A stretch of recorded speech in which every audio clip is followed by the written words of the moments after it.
Hello everyone, कैसे हैं आप सभी। आशा करती हूँ अच्छे होंगे और खूब मन लगा पढ़ाई कर रहे होंगे। तो थंबनेल तो आपने देख ही लिया कि मैंने वहां पे क्या लिखा हुआ है कि भाई कहीं आपको भी तो श्राप नहीं लग गया। एक टाइम में मुझे भी लगा था कि यही महसूस होता है कि किसी की हाय लगी है, जरूर किसी का श्राप लगा है, तभी मेरे से कुछ होता ही नहीं है। मैं यहाँ पे खड़ी हूँ, सब लोग आगे बढ़ गए लेकिन मुझसे कुछ भी नहीं होता। जहां भी हाथ डालो वो काम बिगड़ ही जाता है। तो अपने आप को बड़े हीन दृष्टि से खुद ही इंसान देखने लगता है जब वो ऐसा महसूस करता है। मैं भी थी उसमें से, इसीलिए मैं इस कमेंट पे आप लोगों को खुल के जवाब दे रही हूँ, क्योंकि सेम सिचुएशन मेरे साथ भी थी। देखिए, जब आपके साथ बहुत बुरा होने लगता है ना, समय आपके साथ नहीं रहता है, समय इससे थोड़ी खराब रहती है, तो मन में ऐसे भाव आते हैं।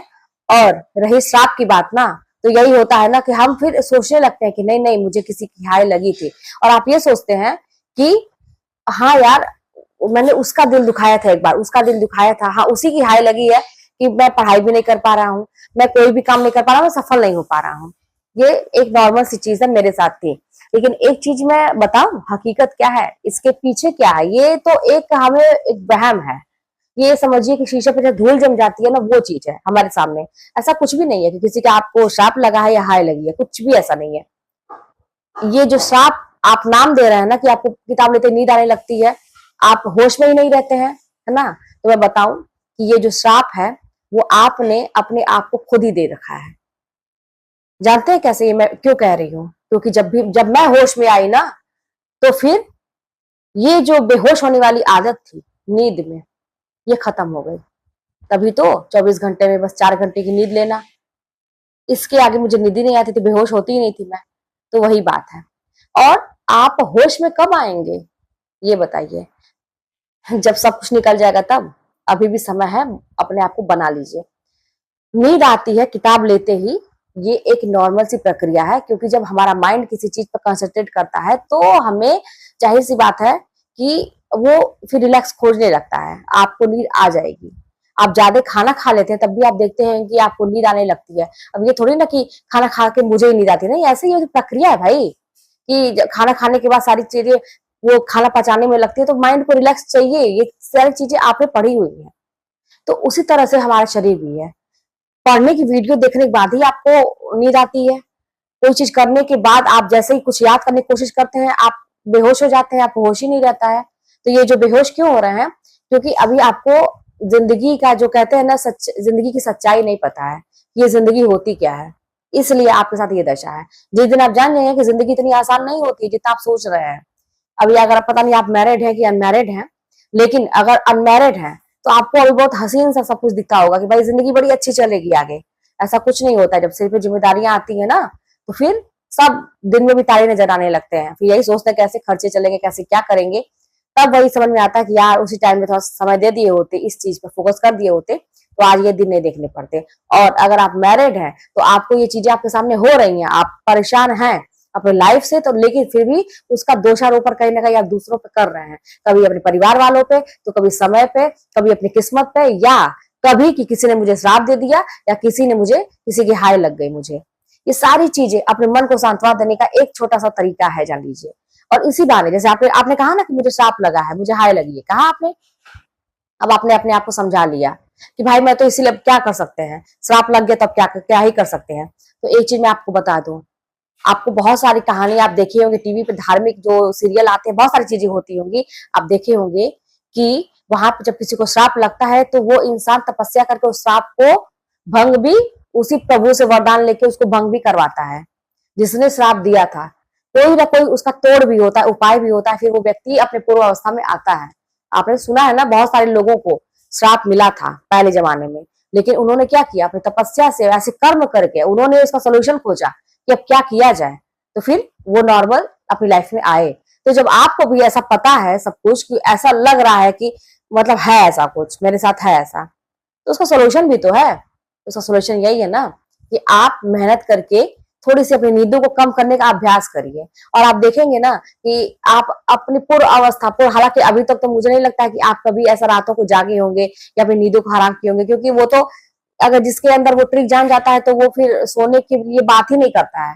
तो यही सोचता है कि भैया रात बड़ी अच्छी चीज है, सभी लोग सो रहे हैं, उसी समय में जाके पढ़ रहा हूँ। तो वही बात है कि आंखों में नींद बहुत है पर सोना नहीं है। और यही समय है कुछ करने का, इसे खोना नहीं है। तो मैंने तो ये लाइन अपने डायरी में लिख ली थी। जब भी मैं खोलती थी मुझे सामने दिखती थी, बड़ा मुझे मोटिवेशन मिलता था जब भी नींद आती थी। तो भैया नींद तो आ रही है, सब कुछ तो हो रहा है, लेकिन मुझे ये करना नहीं है, क्योंकि ये मेरे लिए बड़े घातक है।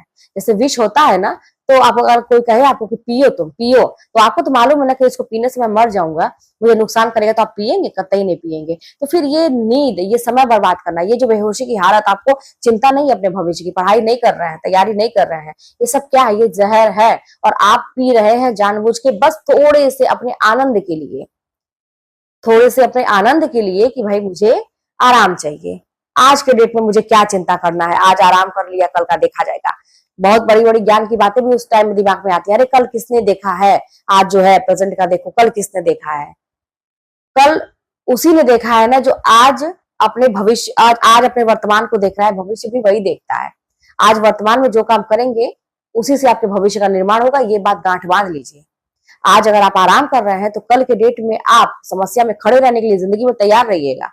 मंजूर है तो कोई बात नहीं है, ताली बजाइए अपने लिए। और अगर ये बात मंजूर नहीं है आपको कि नहीं भाई मुझे जिंदगी भर आराम करना है, मुझे इसका निश्चिंत रहना है, मुझे ये नहीं सोचना है कि पैसे कहाँ से आएंगे, खर्चे कहाँ से चलेंगे, मेरे ऐशो आराम की चीजें कहाँ से पूरी होंगी, अगर ये चिंता है तो फिर आज अपने आप को थोड़ी समस्या में डाल लीजिए, थोड़ी सी मेहनत कर लीजिए, कष्ट में डाल लीजिए, त्याग करिए, फिर आगे पूरी जिंदगी ऐश से कटेगी। तो आपके ऊपर है आपका भविष्य निर्माण करना।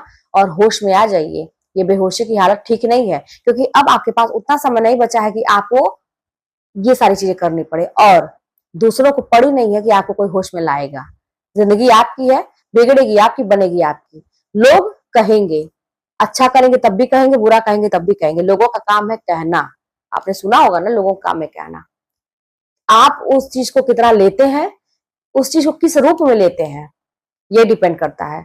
मैंने अपने आलोचकों को, मैंने अपने निंदकों को, जितने लोगों ने मुझे गिराने का प्रयास किया, मैंने उसको मोटिवेशन के रूप में लिया। मैंने जिद पकड़ा कि अब इन्होंने कहा कि तुमसे नहीं होगा तो मैं करके दिखाऊंगी। वहीं पे अगर मैं ऐसी रहती कि अरे यार ये तो मुझे हाय दे रहा है, मुझे बददुआ देने वाले बहुत सारे लोग थे। आपको तो मैं क्या बताऊं, मेरे मुंह पे बोलने वाले थे कि तुम कटोरा लेके भीख मांगोगी, तुम ये करोगी वो करोगी, कभी भी जिंदगी में सफल नहीं रहोगी, खुश कभी नहीं रहोगी। बहुत लोग थे, लेकिन मैंने उस चीज को कभी गांठ बांधा ही नहीं, मैंने दिल पर लिया ही नहीं। दिल पे लिया ये कि मैं कुछ अच्छा करके दिखाऊंगी, ये नहीं मैं तो सोचा दिल पे लिया कि नहीं मेरे साथ ये हो जाएगा। मैं जानती थी कि ये मिथ्या है सब कुछ, ये लोग जो बोल रहे हैं ये झूठ बोल रहे हैं, क्योंकि मैं तो ऐसी हूं नहीं। और हाँ एक चीज बताऊं, बिल्कुल भी आपको चालाकी से, अगर आप बहुत ज्यादा शातिर है, किसी का दिल दुखाते हैं, अपने फायदे के लिए हमेशा आगे रहने के लिए किसी का पांव पकड़ के पीछे खींचते हैं, कभी भी आप सफल नहीं होंगे। जितनी आप ईमानदारी से चलेंगे, अपनी मेहनत से चलेंगे, ईमानदारी से चलेंगे, इस कलयुग में भी ईमानदारी का फल ही मिलता है, ये मान के चलिए। जो चालाकी से शॉर्टकट अपनाएगा, मेहनत नहीं करना चाहेगा, उसको कतई फल नहीं मिलने वाला है। तुक्का, किस्मत, भाग्य, ये कुछ भी नहीं। जब आप मेहनत करेंगे तो ये सारी चीजें आपके साथ लग जाएंगी। तो फिर चलिए मिलते हैं नेक्स्ट वीडियो में, कोई बात होगी तो कमेंट के माध्यम से बताइएगा।